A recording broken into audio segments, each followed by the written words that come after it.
It says in verses 10 to 14, Eliezer's prayer to God, then the servant took 10 of his master's camels and departed, for all his master's good were in his hand, and he rose and went to Mesopotamia, to the city of Nahor.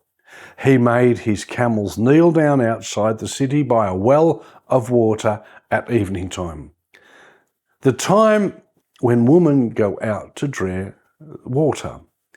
He said, O Lord God, my master Abraham, please give me success this day. Show kindness to my master Abraham.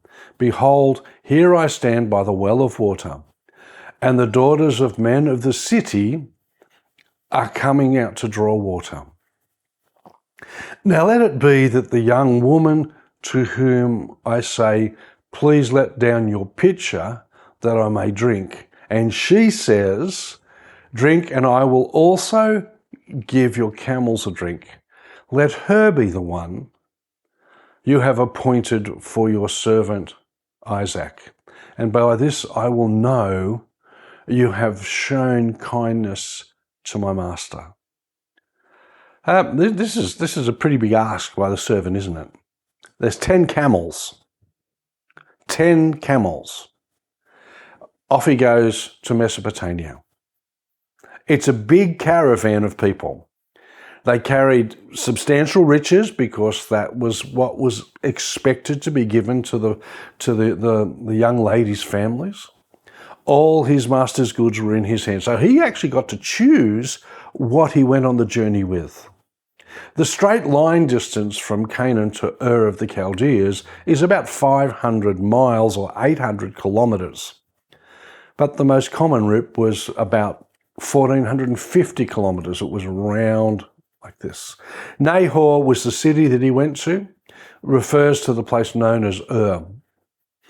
Two men named Nahor were associated with this place. The grandfather of Abraham being one of them, and the brother of Abraham. It was the city of Nahor in this sense.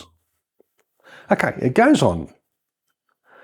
And Eliezer prays to the God of my master. So what was his relationship with God? We don't actually know. But he says, the God of my master, please give me success this day. He's arrived and he's in, okay, I'm here to do a job. God help me.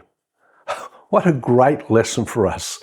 When we're before the city or when we're before anything that we have to do, let's say, God help me. Yeah, absolutely. But throwing something out like this, some people would say, well, that's a bit reckless. What if God says, no, I don't want to do that? But generally speaking, when we turn to God, God will discern his will before us.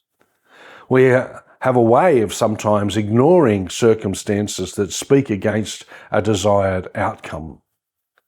Yeah, we do that. We go, well, that mustn't be the answer to prayer. But what we see in this case, Eliezer established what he would look for before anything happened. He wasn't making up the standard as a process unfolded. He's going, okay, this is what I'm going to do. This is how I'm going to evaluate the situation. Drink, and I will also give your camels a drink, is what he's asking the girl to say. Abraham's servants asked God to show him the woman by a specific thing, an action, a care action actually. Eliezer was wise enough to ask for a sign that was remarkable in human terms. He didn't tempt God by asking for fire to fall down from heaven or anything like that. It says, furthering on in that passage, let her be the one. In his praying, he was saying, okay, show me who is this girl, who is the one.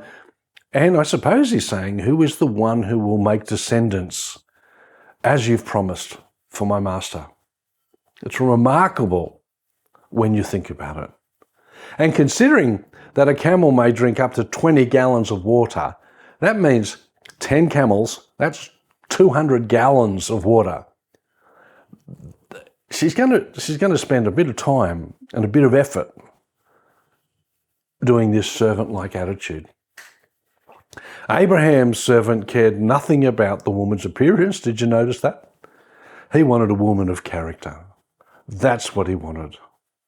God answered the servant's prayer before it was finished. We're going to leave it there for this week, and we will come back to the conclusion of the story next week.